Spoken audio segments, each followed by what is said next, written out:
11:30. We have the content, and then we also had time for questions. As Tanya mentioned, just send your questions in the text chat. We will attempt to answer them at the end. If I can't answer a question, we'll try to follow up later with an answer after the webinar if it's not something that I can answer on the spot. The focus for today is really going to be about data.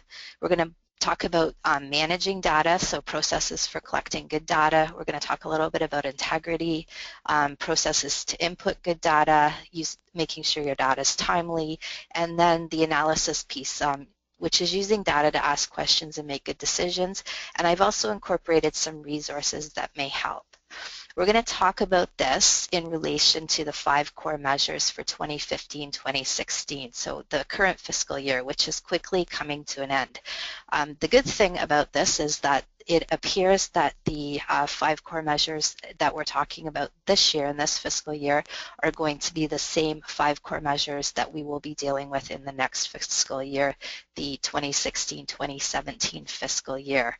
We're currently in what's called Phase 2A, and we were supposed to be rolling into Phase 2B, where the core measures would be slightly different and there would be more, but my understanding is that we are not going to be doing that in the next fiscal. We're actually going to be kind of status quo for at least another year, and we'll talk a little bit more about that later in the presentation. About maybe why that's going to happen. Okay, so just to give you some background data, try to incorporate a fair amount of information into this PowerPoint. So some of the slides have a lot of info on them. I will be sending a PDF of the PowerPoint to Tanya after we finish up today, and she can distribute it to you, so don't worry, you'll get a copy of this. I've incorporated a few links and things like that in here as well that might be helpful for you, but you will receive a copy. So right now in CAMS, we have a number of different reports that are available. So this is the list, the full list right now of the service delivery site reports that you can access. Depending on your level of actual authority in CAMS, you can access some or all of the reports. So if you're a manager, you can access all the reports, but if you don't have manager status in the system, then you might not be able to see all of these reports. One of the things I noticed as I've been doing some workshops kind of across the province is that in some areas, depending on how an organization is set up, the person who's actually managing the LBS program may not have access to all the reports that are available, which can be actually a little bit problematic if you're trying to utilize the data and be able to report back to the ministry. So if you're in that position and you don't have access to all of these reports, it's probably something that you should talk to whoever might be the person who would have access in your agency. So as you can see, there's a number of reports that are available. I'm not going to walk through each and every report, but I am going to talk about some of the reports that I find to be the most useful, or that they're kind of my go-to reports. But this is the full list of reports that are available in CAMS right now. On the other side, there's also a number of reports that are available in the roll-up section of reports. And if you haven't taken a look at these reports, it's something that I would encourage you to do. So not all of the reports have a roll-up version, just this list here. The roll-up reports essentially roll up data for different areas. So the roll-up report will give you roll-up data for the entire province, but it also there's also versions of the report for each region. So depending on what region you're part of, there will be a roll-up report for each of these reports for your particular region. Why should you look at roll-up reports? Well, you should have a good sense of how your agency is doing in relationship to both the province and also to your region. There are some regional differences in how well agencies are performing for a variety of different reasons. And if you don't understand that or know what the differences are, then that can also be problematic if you're trying to write your quarterly service report to the ministry, and you don't understand maybe why a particular measure is really low. So I just want to draw people's attention to the fact that the roll-up reports are available and that they are something that you should be taking a look at. I tend to look at these reports probably on a quarterly basis, more so than a more regular basis, which I do with my agency level reports, just to get a sense at each of the quarters how I'm doing as opposed to the province and to the region with our agency data. So just something to think about. There's also a couple of interesting reports in there. There's one called Codes and Descriptions, and that report, is an Excel report, and if you're really good at Excel and you know how to sort, it can be incredibly useful to figure out all the NOC, the National Occupational Classification Codes, and the NAIC, and I can't remember what that stands for, but all of those codes are in there, and it will actually give you a listing of all the codes that have been accepted by the system, which can be helpful because those codes relate to when you're doing an employment history, and it can be incredibly frustrating to try to find the correct code. So that's just a little trick I learned.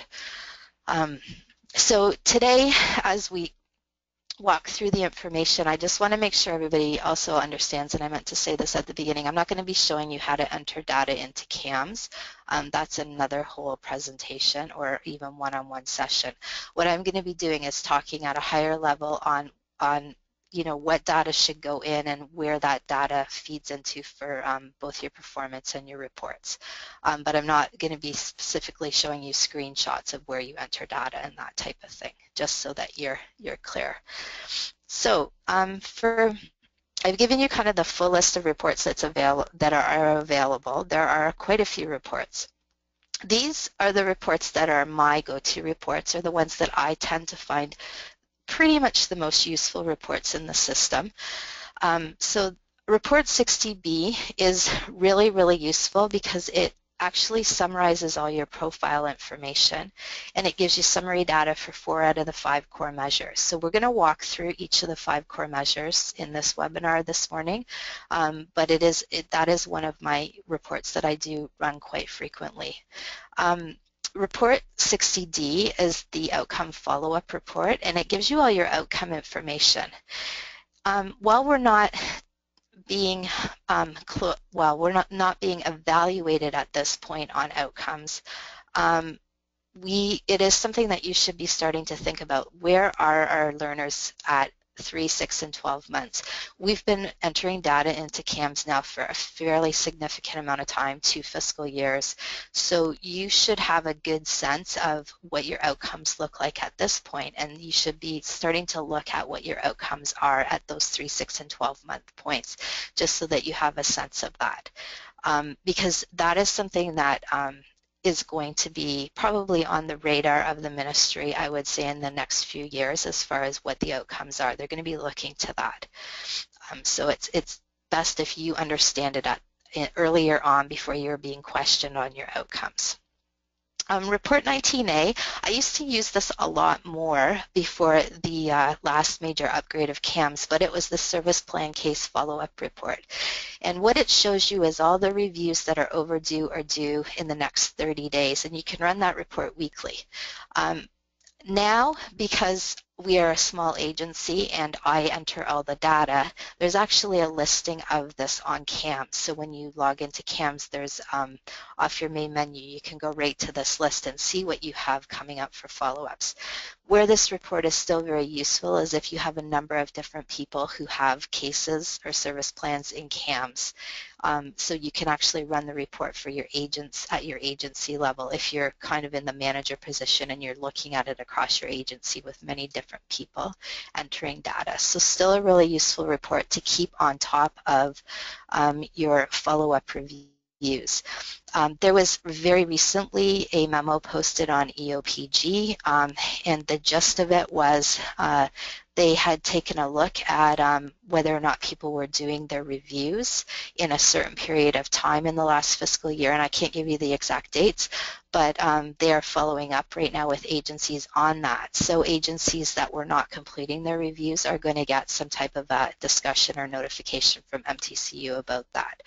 Very recent, that was just posted on CAMS. And it wasn't something, I don't believe, that was also mass emailed out to everybody. I think it was just one of those posting notices. Report 61 is the case activity report, and it actually gives you all the data related to service plans that are open, approved, active, and have been closed. And you can run that weekly. It's a massive Excel spreadsheet, and it's a great tool if you know how to mine for data using Excel.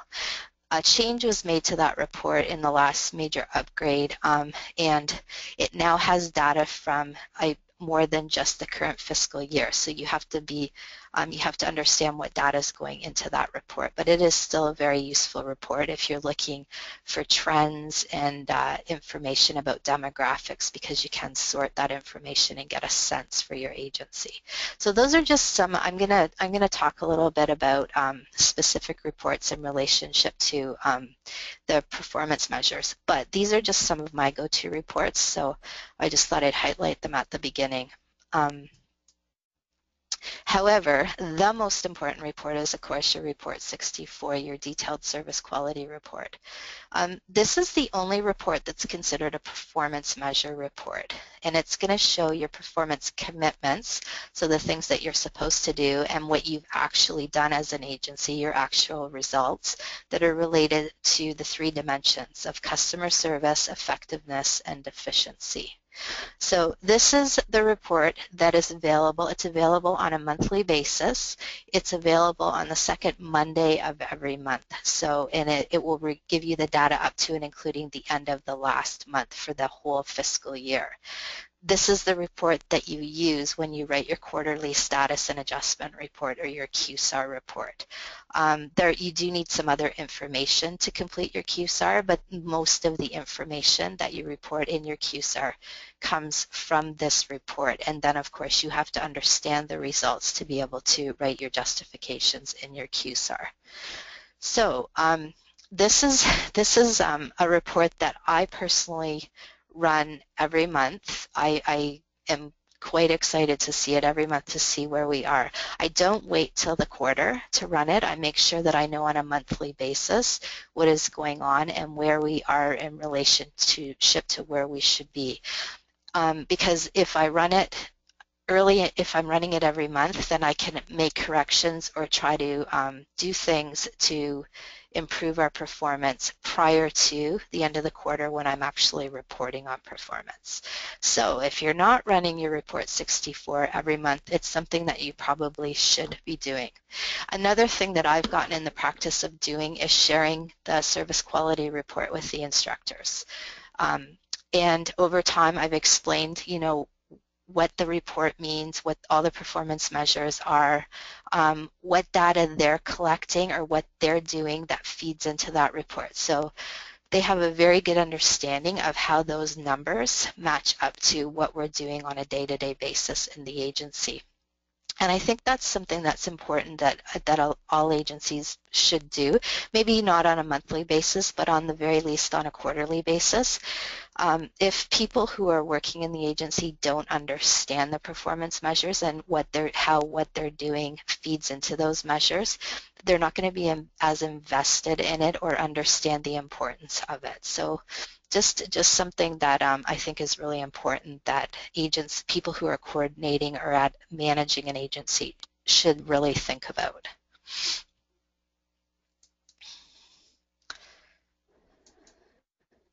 So on Report 64, this is just a chart.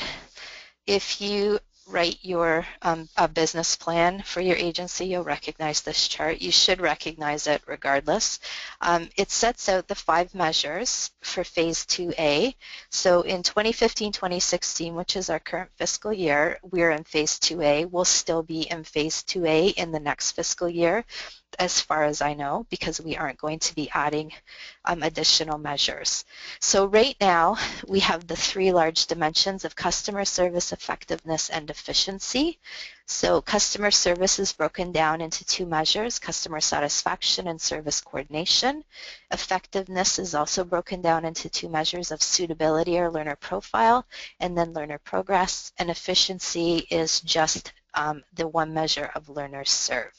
And I'll walk through the weights as we go through. Overall, though, the dimensions, if you look at the dimensions, they add up to 100%, and then when you look at the weights, they add up to 100%. So each dimension has a different percentage, and then the measures are broken down. And then the standard is the expectation for the agency to meet. So we'll walk through that as I go through each of the dimensions and the measures. In phase 2B, what will be different though? We're not going to be rolling into phase 2B in the next fiscal as far as I know, but what will be different is that the customer service, the percentage will be less, effectiveness will be more, so it will be 60%, efficiency will remain the same. This is the information we have right now, but it could change.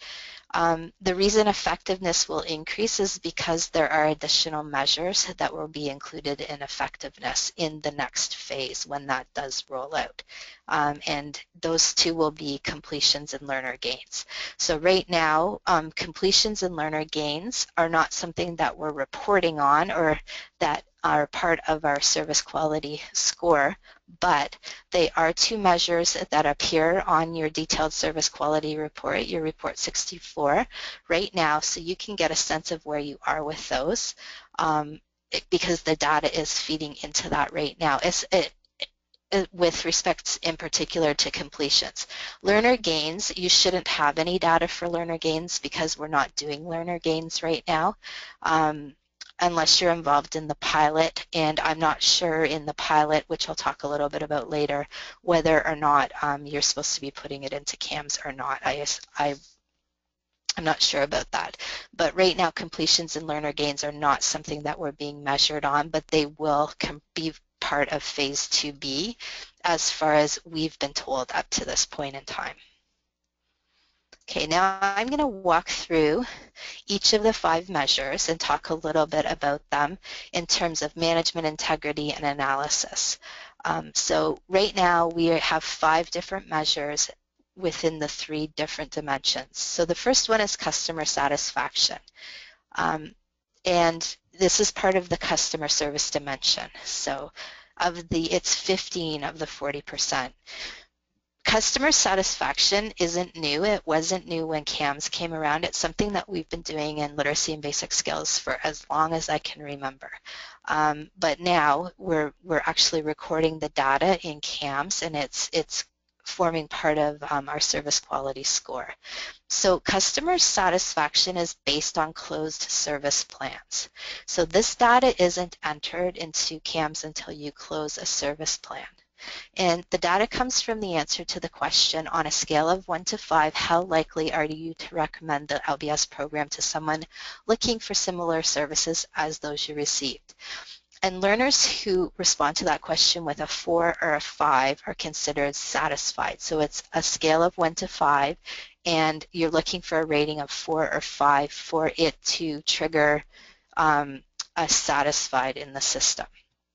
So this information is captured on your participant exit form, and it's entered when the service plan is closed. The target is 90% in 2015-2016. So you're looking to have 90% of the service plans or clients that have closed service plans say that they would rate it as a 4 or a 5. So that is actually, it's a very high percentage, but overall, provincially, we do very well with this, and we always have. So it's something that most is achieved by most agencies. So as far as managing this data, one of the things you need to think about is whether or not this information is collected from the learner at exit in a formal way. So how are you ensuring that you capture this information. We, in our agency, have continued to use what was called the Learner Satisfaction Survey. It's the survey that was used to capture satisfaction previously. It's a great survey. It still works for us. We just amended the one question so it matches up with the actual question that is required to be asked.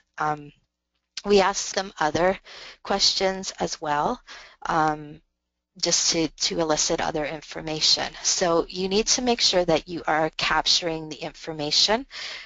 There is no formal requirement to use the Learner Satisfaction Survey. You just have to make sure that you capture it. But I think in order to manage this type of data, you really need to be doing it in a formal way, using some type of paper-based survey or whatever works for your agency. Do you keep it in the learner file? So we keep a copy of the Learner Satisfaction Survey or the survey data in the learner file. We also, and many agencies do this, they collect customer satisfaction data at points other than exit. So by points other than exit, we're talking about points when we typically tend to see learners maybe leave and not return, even though we expected them to be coming back. In our agency, that's Christmas break, it's March break, and it's at the beginning of July, end of June, beginning of July. Although we run year-round and we have programming running all year round, we historically and still to this day do see learners often not come back, even if there's just a short break. We don't even break for March break, but what happens is a lot of learners don't come because their kids are home for March break, or same with the summer, same with Christmas break. So we still collect that data at those key points to make sure that we have a fairly up-to-date customer satisfaction survey on hand. It also is interesting to do that if you're doing it at different points to see if their satisfaction has changed over time, because that gives you an opportunity to find out why. If their satisfaction is lower than it was the first time they did it, you can find out why, or if it's higher, you can find out why, because obviously you're doing something successful or you're doing something that is dissatisfying the customer. As far as integrity, one of the things you should think about is whether or not prior to closing a file in CAMS, because remember this data is only put in at the point when you close a service plan, do you have a process in place to make sure you've collected the customer satisfaction data so it can be entered? So one of the things that many agencies use, and we do use, as a closing file checklist. We have a checklist of all the things that I want to see in the file before I go ahead and close the service plan. That checklist, we actually use it at close, but it's also a checklist that we use for audit purposes. So periodically through the year, I will pull random files and use that checklist just to see if all the data and information and forms are in the file that need to be in the file. So make sure that, especially if you have a situation where you have a data person who might be entering the data, who differs from the person who's instructing or the person who's coordinating, making sure that before that data person gets the file to close the file, you've gone through it and made sure that all the information is in there, because once you close the file, you've lost that opportunity to collect that information. So as far as analysis, there's a lot of things to think about. First of all, are 90% of our learners satisfied with our service, and where do I find this information? So you can look at Report 64 on a monthly basis, and it's going to give you that info. You're going to see what percentage you're sitting at. Everybody should strive for 100%. You're always going to have somebody who's dissatisfied, though, at some point, and that's why there is some leeway on the 90%. But making sure that you have a kind of a grip on that on a monthly basis. If suddenly you have a big drop in learner satisfaction, then there's probably a problem. And like if you have a drop from one month to the next that's fairly significant, there could be an issue. There might be something going on that you're not aware of that you need to check up on. If you're not getting a 90%, then you need to actually do something about it. So first and foremost, ask the learners why they're not satisfied and make changes based on that information. You might want to survey learners a little more frequently to get back the data more than just add exit. Implement an anonymous suggestion box. It's simple, but it could work. Something that we do have an anonymous suggestion box, very infrequently used, but it's a good thing to put in place so that people do have an opportunity to make suggestions without feeling like they're putting you on the spot or making them uncomfortable. Some changes, you might need to consider changes if people aren't satisfied. Our most common complaint is hours of operation. So we try to accommodate that and make sure that we're available at different times to satisfy people who might have different schedules. Another thing you might want to look at is short-term targeted programming options. It might be that the service that you're offering isn't meeting the needs of the clients. So maybe you need to look at what other things you could offer. We're going to talk a little bit about short-term targeted programming later on in a little more in depth, but there are a number of different things that you can think about for customer satisfaction. These are just a few suggestions, but just making sure that it's on your radar on a monthly basis and not even leaving it till the end of the quarter, because you can implement changes that are very small that can be very effective for customer satisfaction. Okay, also part of customer service is service coordination, and it's worth 25%. So it's a fairly big chunk of customer service. Again, service coordination is based on closed service plans. However, the information can be captured at different points. So there are 3 different sources of service coordination information that are captured in CAMS. First is referred in. So when a service plan is opened, it's actually captured on the participant registration form when a referral in is made. Some referrals count, some do not count, but many of the referrals in do count. It has to, that's the first major one. Referrals during service can also count, and they have to be added as a service plan subgoal, as do referrals at exit. They also have to be added as a service plan subgoal. What's really important is that if you have a referred at exit, is that you enter it on the learner plan and you enter it on the service plan prior to closing that service plan. Even though it's at exit, you need to make sure it's captured prior to the closure of the service plan in the system. Some examples of referrals in that don't count would be EO, literacy, and basic skills providers, or informal or word of mouth media referrals. So they're not included as counted referrals in. Why I mention that, it's just important that you have a good sense of what counts and what doesn't. When I'm closing a service plan, one of the first things I look at is whether or not that client was referred in. And if it's a good if it's a referral that's going to count, I'm like, okay, great. And if it's from literacy or an informal word of mouth, the next thing I do is look to see if any other referrals were made during the time the client was with us and whether or not they were included on the service plan and entered into CAMS, just to make sure. I think this is one of the most common things that I've found over time people miss putting on the service plan is those referred during service and referred at, mostly referred during service, but also referred at exit. So if there aren't any referrals at all, I will actually go and just double check with the instructors. And probably 50% of the time, they did actually make a referral that didn't get recorded. So it's just important to be aware and keep track of that.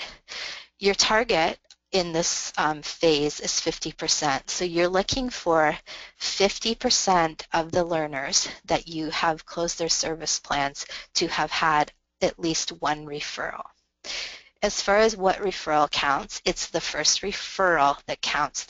So whichever one that goes in that actually counts is the one that's going to count, which sounds kind of circular and is, but that's the way it works. So you're looking for at least 50%. We strive for 100% because I think that almost every learner that comes to us probably is going to be usually in need of another service or needs to be connected with another service when they leave if they haven't already been connected to us from a service. So just very, very big one. It's worth quite a bit, and it's something that's really important to always have on your radar and think about. So as far as management, at intake, do you record the referral in on the PRF, that's the participant registration form, if there is one? Really important that whoever's doing your intake understand what information needs to be captured on your participant registration form, and a referral in is really important to capture. Just a tip, if you have different people doing your intake who don't necessarily understand how that information impacts your service quality score based on what data you put into CAMS, what you can do is take a participant registration form and actually highlight the areas on that form that have data that feeds into your service quality score to make sure that those areas don't get missed at intake. So if your intake person has that, they can double check when they're doing an intake and having somebody fill out a participant registration form that they don't miss any of those key fields that need to be filled in.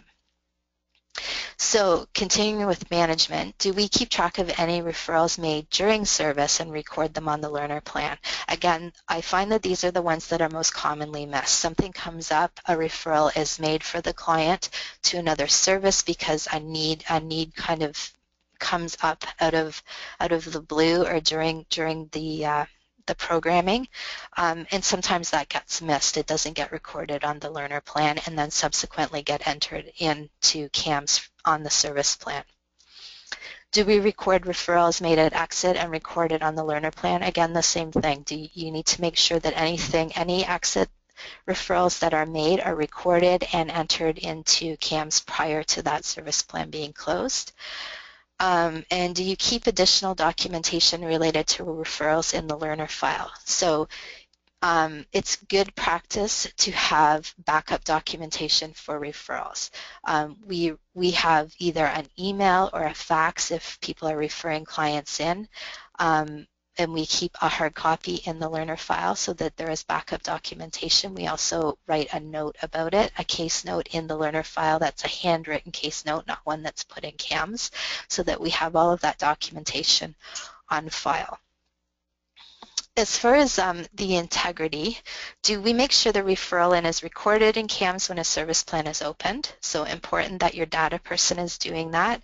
Are referrals during service and at exit that are recorded on the learner plan entered into the service plan in CAMS? I've already said it, but can't stress enough the importance of it.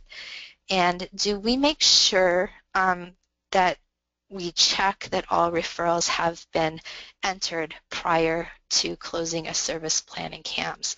So make sure none have been missed, make sure they're all actually on the learner plan and in the service plan.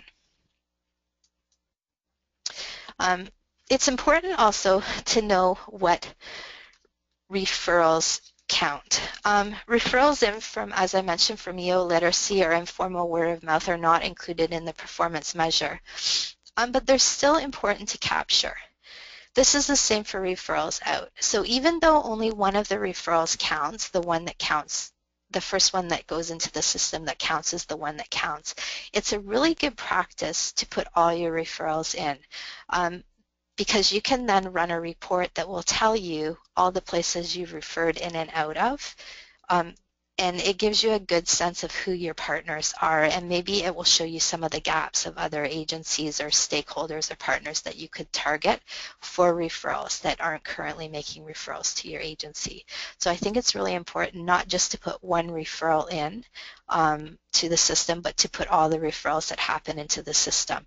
The more data you put into CAMS, the more data you can get out of CAMS to help you make program planning decisions. So if you're not putting all the data in, you can't get fulsome data back out. if you're not sure of what referrals count, the Report 64 guide gives you that list. So that's the guide you go to when you're in the report section on CAMS. Beside every report where you download the report, to the right, the guide, there is a link to the guide. So you don't even have to look for it on EOPG. You can actually just link to it right from within CAMS itself off the reports page. The guide that matches the report will be to the side. It says guide, and it's a hyperlink that you can click on, and it will open that guide for you. Okay. So for service coordination, the analysis part of that, you want to make sure that you're meeting that 50%. So how do you know whether or not you're meeting that 50%? Well, first of all, it's going to be on your Report 64. But Report 60B will also give you a summary of the referral in and referral out information. So it gives you more of a broken down summary of all of that information, of where your referrals are coming from and where you're referring to. Make sure you're capturing all the referrals that are taking place. Really important. Discussing this at your service planning meeting with other community partners is also really important. It's probably something that you should do at every meeting because service coordination is such a big chunk of what we're supposed to be doing. And if you find that you have low referrals from agencies you think you should be getting referrals from or complete gaps, talk to those referral partners. Invite the partners to visit your site. I know this isn't always feasible in the northern locations because you might be far away, so you might not be able to do the visits back and forth, but at least try to open a conversation with those referral partners. I'm in a center where everybody's fairly close. I'm in a city of about 90,000 people, so it's still fairly large, but you can get from one end of the city to the other in 15 minutes. So for us, it's more feasible to do this. If you are in a setting where you do have different stakeholder agencies or partner agencies within a fairly close distance to you, one of the things we found really effective was, for example, we sent out a message to Ontario Works and we said to them, hey, we know that you have a lot of turnover with your employment and financial counselors, and we want to make sure that we have open communication with everybody. If you'd like, we'd like to invite anybody who wants to come up to see our agency to do so. Just give us a call. We'll set a time when we're available. And we'll show you what we do, where we are, what our facility looks like, and what our intake looks like, so that if you're going to refer a client to us, you know what's going to happen when the client steps through our doors. And we have really good uptake from that. We did it in December, or we did it in the fall actually, and we did a lot of the visits through the fall, and we actually saw a fairly marked increase of referrals from Ontario Works at our Q3 end of Q3 reporting period, probably about a 20% jump in the number of referrals we were getting from OW, Ontario Works. And we've continued to do this. So now that we've opened the lines of communication, what they've done is they've told people when they're doing their orientation with new employment counselors that they can kind of go through this process with us. So just this week we had a new counselor who's coming up to see us. Really, really good way to improve service coordination. Another thing we did is we had developed a targeted training program called it's all about being a parent and essential skills. It's called Parenting and Essential Skills. So we went out to the Pregnancy Resource Center that's in our community, met with them to kind of show them what we had come up with to try to open the lines of communication for referrals from that agency. So we're starting to go beyond our Employment Service or Employment Ontario stakeholders at this point, and on Ontario Works, and reach out to other community stakeholders. So just something to think about, and I fully acknowledge that it's not as easy where you are because of the distances involved, but thinking about creative ways to share, even, you know, just different ways that you can communicate with your partners. A little bit of hospitality goes a long way, we have found. Couple of resources I've put on the service coordination page. Remember, I'm going to send you a PDF so you'll have access. Don't feel like you have to write them down right now. LVS Service Coordination Success Stories. This is a newsletter that Community Literacy of Ontario did. It has some great examples of service coordination success stories in different communities across the province. So I would encourage you to take a look at that. And also Marketing LBS and the OALCF. That has some great ideas for marketing that will help you with that whole aspect of service coordination. So ways to market our program to other stakeholders out in the community. Also, that was also done by Community Literacy of Ontario. So I'm going to talk now about effectiveness. The dimension of effectiveness, which overall is 50%, and within that suitability or learner profile, which is 20% of that 50%. Once again, suitability, that information is captured based on the closed service plans. So in your service quality report, the data that's in there is based on the closed service plans in the current fiscal. In Phase 2A, the suitability indicators that are included can be found on page 31 of the current service provider guidelines. So basically, your suitability indicators include less than grade 12, the income source, whether they've been out of school and training, their age, if they have a history of interrupted education, and then if they've identified as a person with a disability, self-identified, sorry, as a person with a disability, Aboriginal, deaf, blind, or Francophone. This information, again, is captured on the participant registration form, and it's recorded when you create the initial case in CAMHS, and it's found in different places. There's more than one screen where this information is entered, depending on what it is. It's found on the person homepage and also in the client summary in your service plan. So it's important to make sure that all of these data fields are being filled in and that the information is being captured at intake and put into the system, even though it doesn't feed into your report until close. So your target for 2015-2016 and Phase 2A overall is 30%. So what that means is that you're looking for an average of about 3 suitability indicators per person. It doesn't mean that every single person has to have 3. It means that you're looking for an average across all of the closed. So when I'm entering data or looking at clients that haven't yet become learners, I kind of go through and I get a sense of whether or not they're really that suitable. So I'm usually looking for 2 to 3 indicators. If I have a stack of 6 files, I kind of constantly am averaging that to make sure that we're meeting that 30%.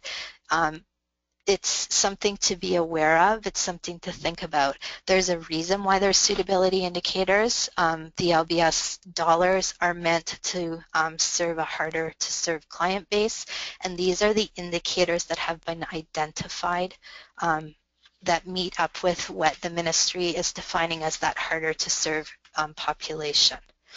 So once again, very important. It's worth quite a bit. As far as management, you need to think about things like, is that participant registration form filled out completely? I talked earlier about if you have a data intake person, making sure that they understand that. Easy tool is to highlight the fields that absolutely must be filled out. Does intake staff understand what items, what data they're collecting that relates to suitability and CAMHS? A tricky part is the self-identification piece about where you can only check it off if the person self-identifies that they are, for the 4 indicators, there are suitability criteria, that they're a person with disability, Aboriginal, deaf, or Francophone. One of the things that is really important is that if somebody self-identifies after the fact, which often happens, especially a person with disability, they might not self-identify at intake. They might not be comfortable doing that, and it might not happen at the beginning, but maybe 2 months into programming or 3 days into programming, they might actually self-identify as having a disability. So if they do that after the intake process, it's really imperative if you want to get that criteria in the system that you update your participant registration form and also update the service plan in CAMS or the homepage. I'm sorry, it's part of the homepage, so you need to actually update the person homepage if they self-identify after the fact. If you don't do that, the data is not going to be in there and the data won't feed into your service quality score. So important thing to think about and remember and make sure that everybody understands that. From an analysis point of view, you need to think about whether or not you're meeting it. If you're not meeting that 30%, you need to take a look maybe at what suitability indicators are not represented. What information, what are you never seeing as far as suitability? Report 60B gives you a summary of the suitabilities that are indicators that are represented. You can also use the sort feature in Report 61. If there are underrepresented groups of people, think about how you can target those groups of people. So for example, if you don't have anybody in your agency that with a closed service plan that the information is being fed into Report 60 that is on Ontario Works, then maybe you need to target Ontario Works. So you need to think about it from that perspective. What's missing? How can that translate into marketing or areas that we can focus on? The other important thing I think that I've noticed locally gets a little bit missed. We're still pretty small fish in a great big sea at Employment Ontario, LBSs, and employment services are huge. And it's really important for your referral partners to understand the suitability criteria of the LBS program. Comparing your suitability criteria with that of other EO programs, especially employment services, and now YJC, one of the things you can actually do is and it's something I've done, is actually create a chart where I'm comparing the suitability indicators between all three of those programs. And then I share that information with the employment service provider so that they have a good understanding of what we're looking for suitability and how that crosses over with what they're looking for. They're not exactly the same. There are some differences, but there is a lot of crossover. But it's important because we have become quite inundated with referrals, especially with the implementation of YJC. Which is a good thing and a bad thing. The bad thing is a lot of the clients don't have enough of the suitability indicators for me to really feel that they're a client group we should be working with. The good thing is it builds that service coordination relationship has built up quite a bit. So just something to think about. Eliciting suitability indicators, some tips. So one of the topic areas, aside from the data that Tanya had mentioned, was good interview skills. And I think this is where this might be coming from. Having really good interview skills is an important thing to be able to do when you're doing intake with a client, to be able to elicit the information. Reading or reviewing the participant registration form with a client to ensure that they understand all the sections, I think, is critical. Very rarely do we hand a participant registration form to a client and ask them to fill it out. Usually they're coming to us because that is one of the very things that they might find challenging. One of the areas that you need to explain is the self-identification area. We do explain that it is completely up to them whether or not they self-identify. We might even ask the question, as if we're doing it with the client, sitting with them, we might ask the question like something like, do you feel that any of these apply to you? if and make sure they understand it's self-disclosure, make sure that they understand that any information that they're disclosing is confidential. Another way to kind of later on or during intake get to this is explaining all the supports that might be available for clients with a disability, etc. So if they understand that there's a number of different supports available for somebody with a disability, they might disclose that they have a disability, or they might not, but it's really a trust building activity. It was actually, I think, during this fiscal year, some of the Western networks and other partners, I'm not exactly sure of all who participated, did some best practice interviews with practitioners across the province. Some of you might have been involved in that. As part of the output from that activity, they produced a number of different resources. So they have some transcripts from the interviews, they have some tip sheets, I believe there's webinar sessions, and if you go there, there is actually a whole resources that are related specifically to suitability. So it's talking about different ways that, that people elicit this information and make sure they're capturing as much as they can for suitability, targeting those suitability indicators. So that's a really good resource to look at if you weren't aware of it. It's all of those resources are actually on the Learning Networks of Ontario website. There's a page dedicated to all of that information, and that's the link for that. So want some more support or information about suitability, that's definitely a good place to go. Okay, last but not least is effectiveness. Or sorry, we're not at last but not least, we're almost at last but not least. Learner progress, and it's part of effectiveness, and it's worth 30 of the 50%.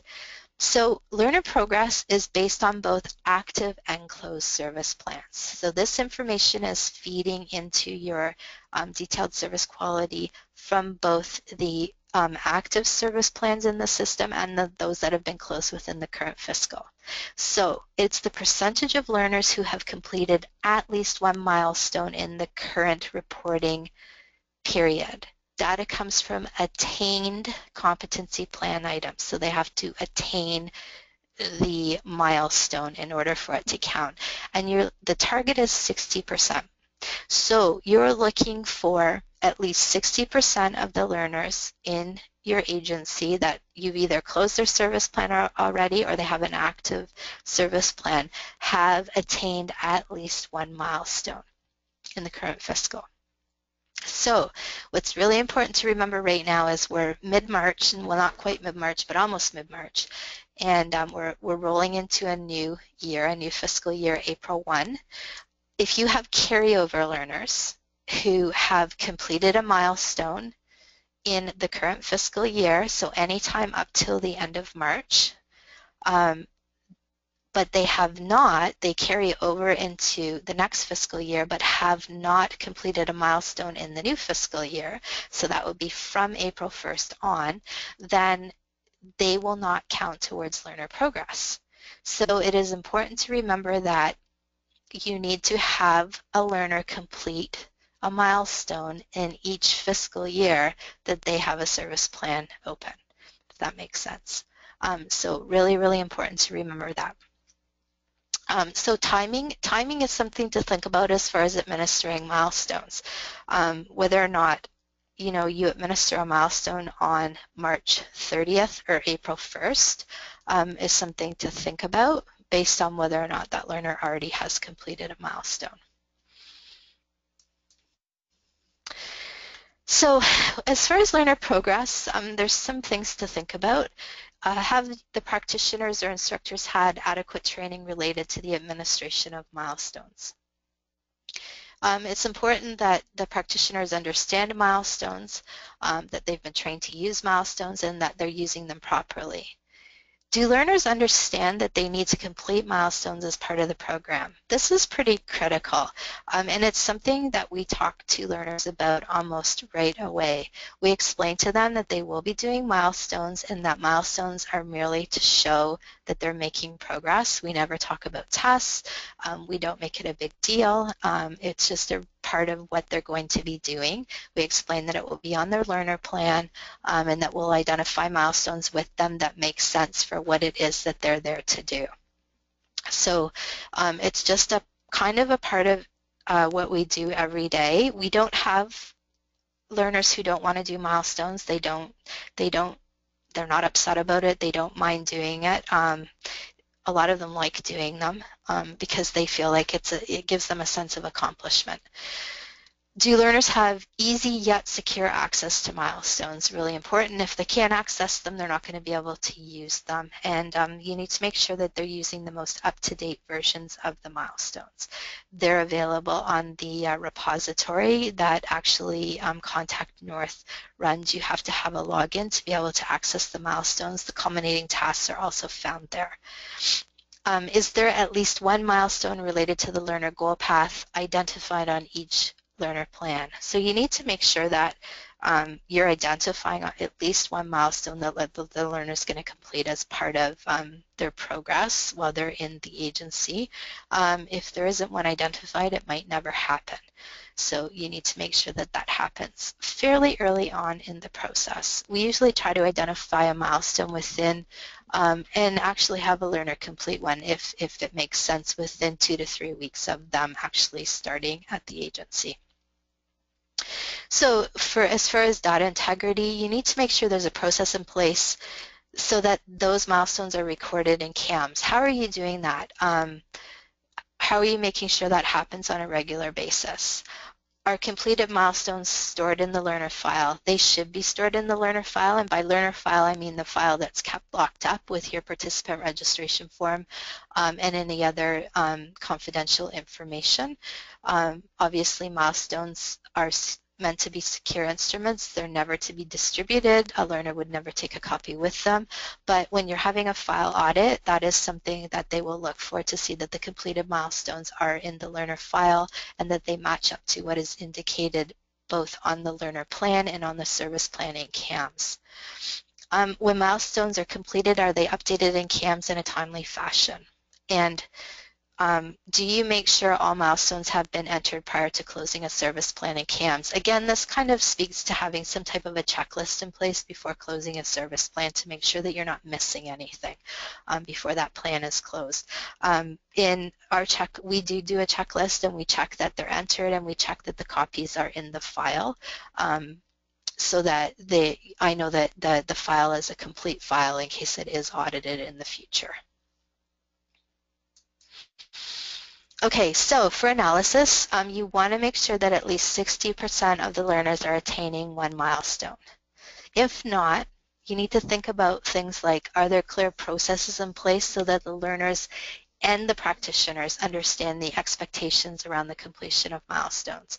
So it's kind of a two-pronged approach here. The learners need to understand that they're going to happen and that they need to be comfortable with that process. The practitioners also need to understand that and need to understand the importance of milestone completion as it relates to performance management. Having said that, milestones shouldn't be administered just for the purposes of performance management. They need to be related to the learner goal path and they need to make sense for what the learner is doing. Make sure ongoing training delivery includes a variety of task-based activities to help practitioners and learners know when they're ready to attempt milestones. Really important, milestones are task-based assessments. We are supposed to be running task-based programming. It doesn't mean that you can't teach skills. You need skills to do tasks, but you do need to make sure that learners are familiar with the whole concept of task completion, and doing that will make it make a lot more sense when they're doing a task-based assessment. Again, Western region, one of the areas of focus was learner progress when they did their best practice interviews. So there are a number of resources online regarding this, strategies, other things you can think about as far as improving learner progress in your agency. Those resources, again, are available on the Learning Networks of Ontario website, and I've given you a link. So if you are struggling with learner progress and ways that you can improve that, this might be a good place to go and get some additional information. Okay, Some other resources to support learner progress. Now, I've kind of added some resources to this throughout. Not a comprehensive list, obviously. These are just things that I tend to go to because they're aligned with the Ontario Adult Literacy Curriculum Framework, and B, I know they're up to date. So I've kind of, gone to some of the newer resources that are out there. So the task-based activity website, really, really great place to go for day-to-day task-based activities. You can search by the goal paths and levels and competencies. So super, super good place to go and get materials that you can use with learners on a day-to-day basis. If you haven't gone there, you really should. I can't imagine anybody in the province that hasn't accessed this resource, but I am surprised all the time. So they're all aligned to the OALCF. They all follow the same format. And they've all been vetted. There are also links to other projects and resources that have happened recently across the province. And then the Common Assessment for OALCF Goal Paths is a fantastic resource as well. I would best describe it as a compilation of assessment resources that are actually organized by the 5 different goal paths. So I've just put a screenshot of the introduction, but there is a volume for each of the 5 goal paths. They're aligned to the OALCF. They've pulled from different resources that are out there. Gives you a great place to go and get we've pulled from this to develop a new initial assessment package. So if we know when a learner comes in what their goal path is, if they have a clear idea, then we actually will pull resources from a particular goal path that relates specifically to that goal path to do an initial assessment. I recently used this resource to pull kind of a number of resources that can be used for Youth Job Connect by employment service agencies to do some initial assessment as they relate to the 5 essential skills. So great resource to go to. If the learners are used to doing task-based activities and task-based assessments and day-to-day programming, milestones are going to make a lot more sense to them, and you're going to be able to implement and utilize milestones more successfully, which is going to improve your score. Okay, last but not least is efficiency. So efficiency is 10%, and it's all about how many learners you've served. So 10%, again, it's 10% of the 10%. It's the only measure in efficiency. The number includes all learners with an active learner plan served. So the learner plan had to have been active in the current fiscal year and/or has to be active in the current fiscal year. Only 1 service plan per learner is counted. So if you have a learner who comes in and you have a service plan for that learner in the 2015-2016 fiscal year and they leave, let's say they left in, I'm going to say October 2015. So maybe they started in June of 2015, they left in October of 2015. You closed that service plan. They came back in January of 2016. It's possible. And then they leave again at the end of February of 2016. Only one of those service plans is counted. Only the first service plan is counted. So keep that in mind. Only service plans with at least 1 milestone are included in the count. So the milestone has to be either in progress or completed for them to be in the count. So your target for learners served, you're going to have a number on your agreement with MTCU that says we will serve, like, let's say 120 learners in this current fiscal year. So the target on the service quality report says 90%, but each service delivery agency has a performance commitment target of 100%, which is written into your contract. So although the provincial target on your report looks like it's 90%, the expectation is that you will serve 100% of the learners on your contract. So they're looking, if your contract says 120, they want to see that you have served 120 learners in that current fiscal year. Very important. Management and integrity. Do we know how many learners we have to serve? Sounds crazy, but there's a schedule in your service delivery agreement that tells you that number. You need to know what that number is. Are learner plans developed in a timely fashion for each learner? It's really important at this time of year for you to have a really good sense of how many, where you are at with your numbers. And make sure that if you have learners coming in over the next few weeks that those service plans get entered before the end of the fiscal year. So service plans really need to be entered in the system in a timely fashion. Are all your service plans active in the system? So when you're setting up a service plan, there's a bit of a process to it, whereby you have to actually do a few different steps to make sure that the service plan is active. You can use Report 61. You can also look directly in CAMS under View My Files to make sure that all of your service plans are active and not just open or approved. So there's 3 stages: open, approved, and active. They must be active to count. If you have more than one person with service plans at your agency and CAMS, you need to make sure that they've checked all of theirs as well to make sure that they are all active. And also, they need to have a completed or in progress milestone. So you need to make sure that you've gone to the step of they've either completed the milestone and you've recorded that in CAMS, or you have made sure that that milestone has got to the stage of being in progress. You can enter the milestone in CAMS on the service plan, but then you actually have to have a start date to make it go in progress. So very important that you've done that so that the number of learners counts. So from an analysis point of view, you need to think about whether or not you're meeting your numbers. And there's a lot of things you can do if you're not meeting your numbers. You think about what client groups you could target that you're not already serving. So Report 60B is going to give you a sense of that. Especially from a referral point of view. Who are your current referral partners? What other partners can we focus on? If you've got really solid relationships with certain groups, then start looking beyond that. Look in your report to see where the gaps are and start focusing on some other groups. Make some calls, go out and visit, invite them to your agency. Are your services accessible?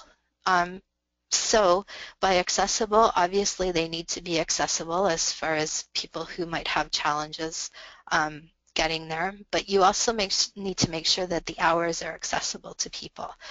Those types of considerations are when we offering service when people can actually come to our agency to get service. Could you offer itinerant or mobile service? So is this feasible for you? I think in the north you probably do a lot of this anyway, so it's probably something that you're quite familiar with. We right now have offered some itinerant service in a smaller center. Our agency has, because there was a gap that was identified by another referral partner. So we went and offered some itinerant service to be able to fill that gap. You have to make sure that it's cost effective though. You know, you're managing a budget. It needs to make sense to be able to offer that service as well. Do your operating hours meet the needs of learners? I kind of mentioned that already. Something that we forget about, but that is important, is our agency contact information and service description up to date on the web and social media and in any print material. We have to keep the Find a Service up to date, so that's 211 or Find a Service through Employment Ontario Partners Gateway. That's actually a contracted responsibility. So I think probably most people keep that up to date, but what's really interesting is if you Google your agency, you might find that you have records in other places that you might have forgotten about or that you didn't even know existed with incorrect information. So it's a good exercise to Google your agency and see what you come up with. And if there's information out there that's inaccurate or incorrect, make sure that you fix it. Think about how you're marketing your services. There's lots of free ways to do it. We've recently started using Facebook quite a bit to market targeted training and Twitter, and we are actually getting some people in from that. Our our agency's co-located with Employment Services, a move we made a few years ago, which has proven very good for service coordination with Employment Services. One of the things that we've done, and something you can think about even if you're not co-located with Employment Services, is most Employment Service or all have they have TV monitors now in their wait areas where they can actually put information up about what they're offering as far as their workshops and services. Our Employment Service Agency has added all of our targeted training workshops.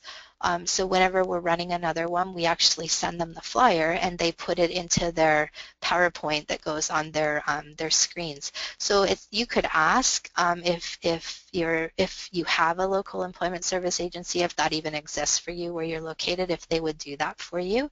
And we get quite a few people who call us up from seeing that. We leave flyers in their lobby area, and we also have a contact at OW where we send all our targeted training flyers, and we get a lot of referral from that. We do it with the adult credit at the school board as well. So think about cheap but effective ways of trying to market what you're doing. Do we offer programming that meets the needs of clients being served by other partners such as Employment Services and Ontario Works? We have some targeted training that we developed. We developed it by going to our Employment Services partner and saying, this is what we could do. What do your clients need that you think we could also do? And we developed an entire session around that called Digital Basics. So it's a session where, it's a workshop series that people come to. It's full out LBS programming, but they get prepared to be able to do job searching with Employment Services if they don't have the skills they need to do that. They do milestones, they do a number of different task-based activities, they have a learner plan, we open a service plan for those clients. Very, very effective. So we're in the process right now of doing the same thing with Ontario Works and also with the e-learning portion of the school board, the adult credit e-learning, to see if there's anything that we can do that's kind of a targeted training workshop for those people that might want to access those services. So thinking about different ways that you can boost your numbers by offering services that people might need is really probably an important thing to think about, and a lot of agencies have been doing this. Targeted training, I've talked a lot about that. So you might have heard it called in the past boutique programming. Not everybody likes that term, so I tend to use the term targeted training now. Just a little bit about this if you're not aware of what it is or what I'm talking about. Targeted training is short-term focused programming that can be used to target specific needs or specific groups of learners. There's usually it's finite. There's a start and a finish date. So we do continuous intake in our program, in our agency. We have a number of different clients, and they come usually in the mornings, and we're working on a number of different things with them. They all have individual learner plans and hence service plans. In the afternoons, we tend to do a lot of targeted training workshop series. So they'll run for 4 weeks or 6 weeks. People will come at set times, and it's actually more of a set curriculum that we're using. People get referred specifically to the targeted training options based on what they need. It's meant to address the specific need of learners, and it also supports the development of partnerships with other agencies. What we found, especially with Employment Services and Ontario Works, is that if they can refer a client to LBS and they know that they're doing something very specific that they can see the outline of, and they know that there's a start date and a finish date, they are a lot more willing to refer a client to us to meet the needs. Sometimes clients will stay beyond the targeted training. They might find that they have other things that they want to work on, and that happens actually quite a bit, but they are more than willing to come to these targeted training options. There's a lot of development that's been done around this. LabEc Literacy Ontario has a ton of resources that are already kind of put together that you can use as a framework. So they've got basically a self-management series, and these series include PowerPoints, they include a sample learner plan and an outline, so it kind of gives you the package to work with so you're not reinventing the wheel or developing from scratch. They have organization and time management series, a budgeting series, a problem-solving series, a personal learning styles and goal setting series, and a math series.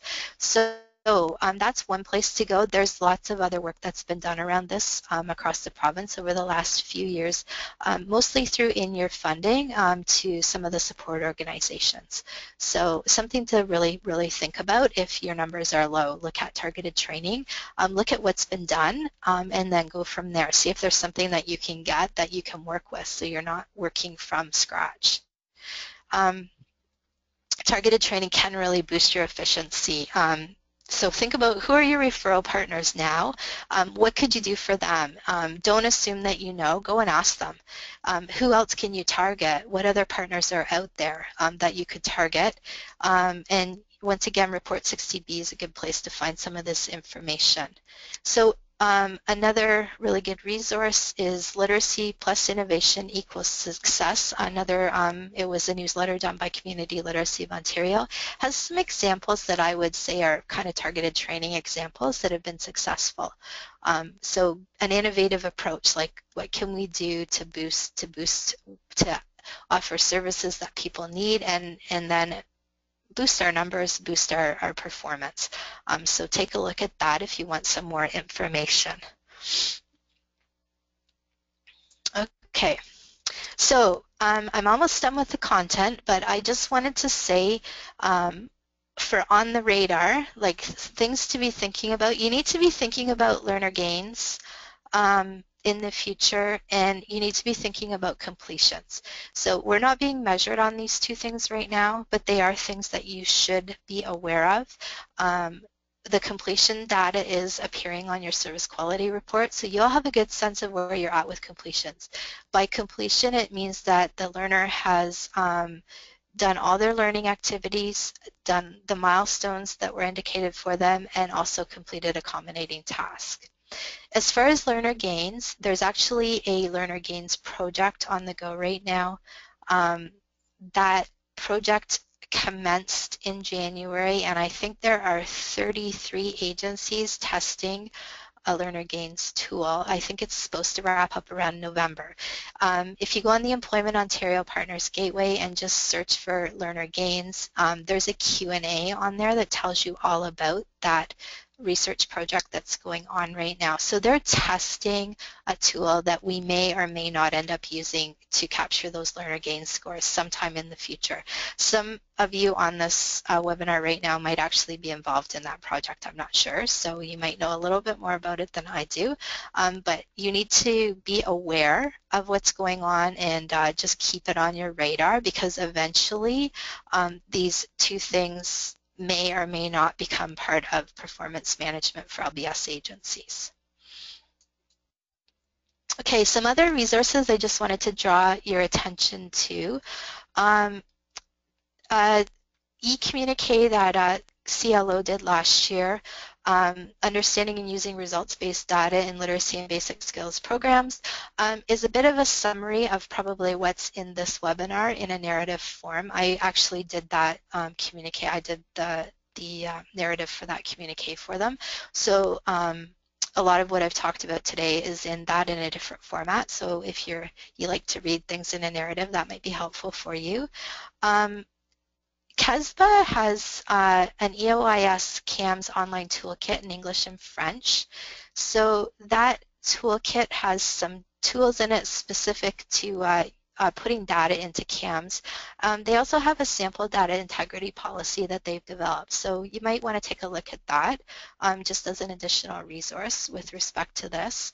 And recently, there was a webinar on the 4th of March, the Performance Management Strategies to Measure Results webinar. It was on March 4th. I couldn't attend it, I really wanted to. It was hosted by Contact North as part of the Communities of Practice piece that was ongoing throughout the year. And it was Claire Ramsey from Algonquin College that delivered that, and I've heard great things about her webinars. She's also a practitioner, so she knows her stuff. I couldn't find the link for to be able to review this, but it's probably through Contact North. You're probably going to be able to access a recording of that webinar. I'm sure they recorded it, but don't quote me on that. So I just wanted to draw your attention to that because it was probably had a lot of really useful information in it. So that's all I have for today as far as content. And it's 11:21, so I managed to stay in time, but we have a few minutes to do questions. If anybody had some questions, I'm sure they did during the webinar. What I did is I asked Tanya just to kind of keep track of the questions behind the scenes, and maybe we can, if you want to read them to me, Tanya, I can try to answer them. Won't guarantee that I'll be able to answer. If I can't answer them, we'll defer and maybe try to find an answer for you after the fact. So okay, does that make sense? Sorry. Well, thank you very much, Robin. Yes, there was some questions that were sent. Just before we start losing a few participants, there is going to be an evaluation that will be sent, so we ask that everyone who is online to fill that in when it is sent. So some of the questions that were brought up was, someone said they used to have roll-up reports, but it has been since removed. This person is the SPRA and should have them. Do you have any idea where they went? Okay, first of all, whoever that is, check again today. Last week, there was an issue with roll-up reports. So last week, you couldn't access the roll-up reports at all. I did check yesterday morning, and I was able to access the roll-up reports as of yesterday morning. So first of all, check to make sure that it is still a problem. When they did the last upgrade of CAMS, which was not that long ago, many people lost all of the reports, even if they were the SPRA. That since was supposed to have been fixed, and mine was fixed. I hadn't lost all my reports, but I'd lost most of my reports. If you can't access your reports, then contact your employment and training consultant, and they have like a protocol that you have to go through. So if I will often just, when people ask me questions, I will say to ask your employment and training consultant, because that is your first point of contact. If they can't answer the question, they actually have like an entire protocol that they go through to get the answer. So you're best to, if you can't access those reports, go to that person and tell that person what the problem is, and then they should be able to sort it out for you. Okay. The next one is, can we run reports or are they generated by MTCU? The reports that we have access to are generated by MTCU. So depending on the report, it will be available either on a monthly or weekly basis. Some of them are available weekly, some of them are only available monthly. The monthly ones usually aren't available till the second Monday of every month. So they're actually run by TCU, and then you have access to the report. We don't have dynamic reports in CAMS where we can generate our own information. Okay, the numbers on the 64 and 60B are different for learners served. Okay, that's not really a question. So I've had this has been an issue in the past, and there are slight variations between those two things depending on when reports are run. I think if it's right now, I think when I looked at my 60B last, it hadn't, the current, like if you look at the date it's current till, it wasn't when it should be, because they've been having issues with the reports. I don't know, they've been having issues with the reports for about a month and a half they've been having issues overall with the system since the last upgrade. So I think some of those variations might be due to that. So you need to look at the date that report is current to the 60B. Okay, thank you. What if you close a learner and they come back in a new fiscal year? Will they count again? Yeah, if you open so say I have a learner and I just closed them in February of 2016, and then they come back again in March, or May of 2016, and I open a new service plan for that learner. Because it's in a new fiscal year, they will count. Okay. Someone asked, where is the guide for referrals that count? You can find that information in the guide for Report 64. So if you have access to Report 64 in CAMS under Reports, beside the report, there will actually be to the right something that says guide. It's like a hyperlink, and if you click on that, it will open up the guide to Report 64.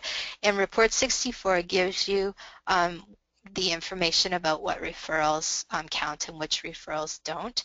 That guide also would be available if you searched on Employment Ontario Partners Gateway, I believe.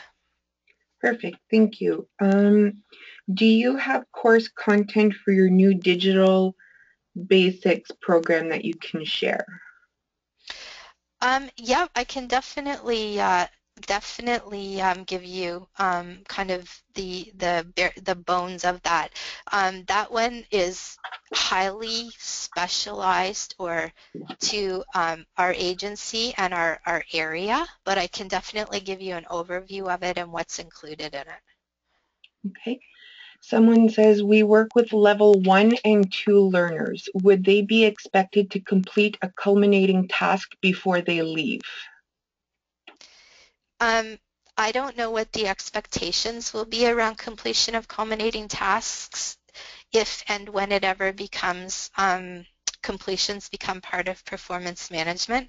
I will tell you that in our agency, a learner only completes a culminating task if it makes sense for them to complete the culminating task.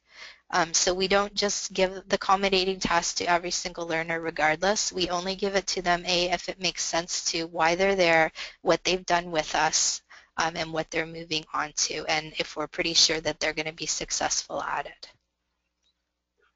Okay. I get asked to enter learner gains even though I check the box learner gains exempted. Do you think the ministry may... Oh, yeah, and that's a different one. Never mind. So yeah, this person says, I get asked to enter learner gains even though I check the box learner gains exempted. Okay, I'm not sure how to answer that question because I don't know if that's in relationship to being part of the pilot or if that's a general misunderstanding in the agency over what data should be being entered. So I don't have an answer for that. I would say to ask your employment and training consultant. I think she may have added more here. Give me a sec. Okay.